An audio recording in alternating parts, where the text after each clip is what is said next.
Welcome to Tech and Chill.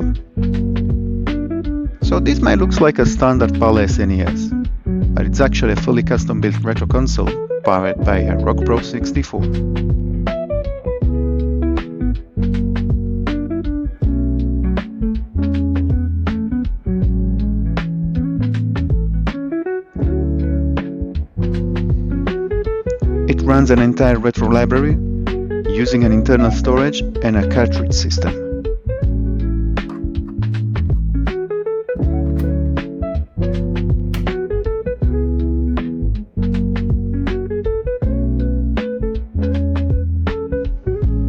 So, this is my Roshambo SNES-style case build.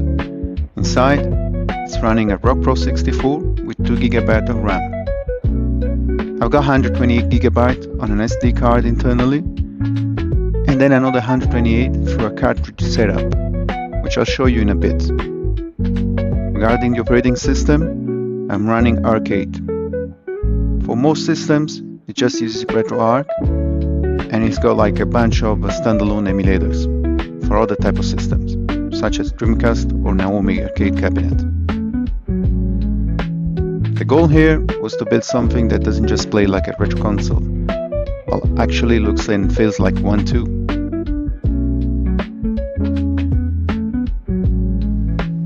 So, taking a closer look around the case, from the front, you got a classic SNES look. I also got like the USB ports here for controllers. So it keeps the original style, but still works with modern controllers. Moving around the sides, on this side you got access to the microSD card, which is where the main system is running from.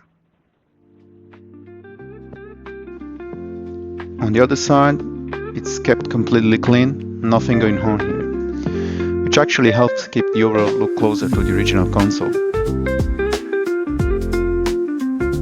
Around the back is where everything important is. You got HDMI out, Ethernet port, USB port for peripherals,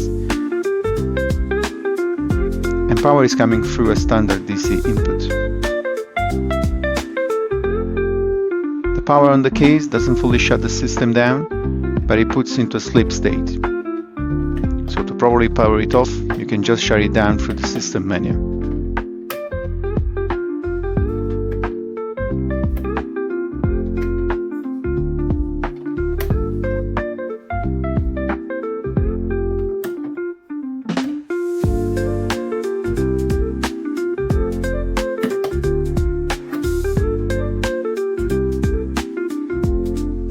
And then to turn it back on, I'm just using this extension lead, which has a switch. You can use it to power it off, power it back on. It's a simple workaround, but it makes it much more practical to use.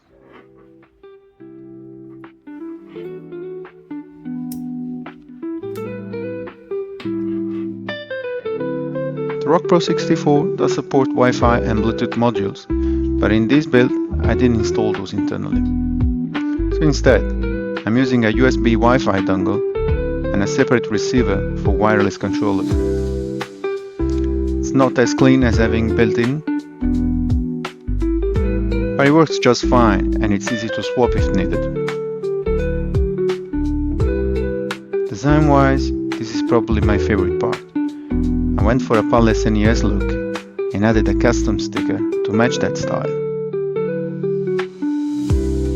You'll notice I left the original Roshambo logo in place, so it's not exactly accurate to SNES look, but I kind of like that. It still shows what the case actually is. There is also a LED status here, which lights up when the system is on. This is really a nice touch. I didn't want this to look like a modern emulator box. I wanted it to feel like something you would actually plug and play back in the day. And yeah, I think it turned out pretty convincing. As I mentioned, inside is powered by RockPro64. It's a bit less common than something like a Raspberry Pi 4, but it's still more than capable for this kind of build. I'm not going to fully take it apart again for this video. but internally everything is laid out cleanly and fitted properly into the case. Biggest challenge with this build like this, it's always space and airflow. Overall, this one came together pretty nice.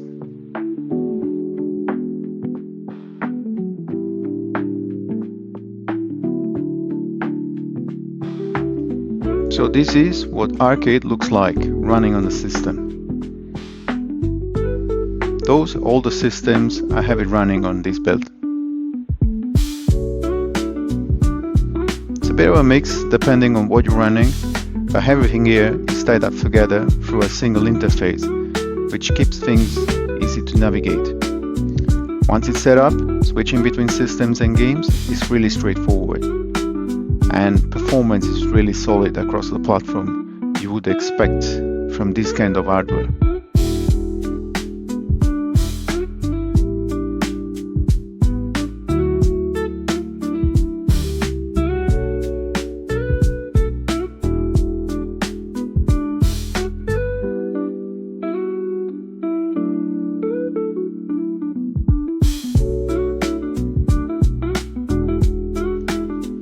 Regarding performances, all the consoles are running exactly how you would expect, smooth, without any issue.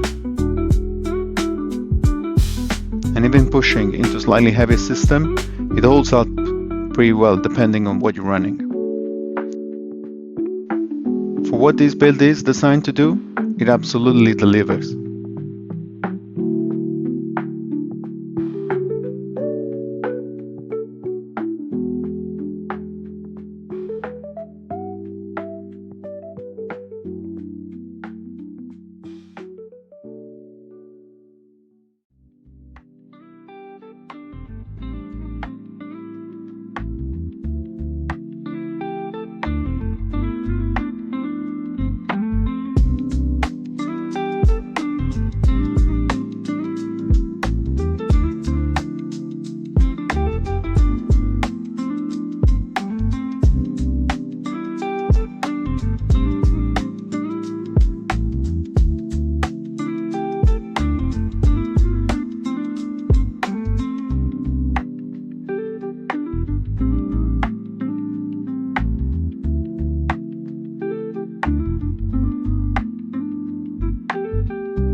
Alright, so this is the part I mentioned earlier. This isn't just for looks. This cartridge actually acts as an additional storage. So alongside the internal 128GB, there is another 128 running through this. It's a simple idea, but it adds a lot to the overall feeling of the system. It makes it feel way closer to a real console rather than just an emulator in a box. Overall, I'm really happy with how this turned out to be. It looks authentic, performs well, and just feels like a proper retro system. It's probably not the simplest build if you're just starting out, but if you're into custom setup like this, it's definitely worth it. And honestly, just having something like this on display that actually works is probably the best part.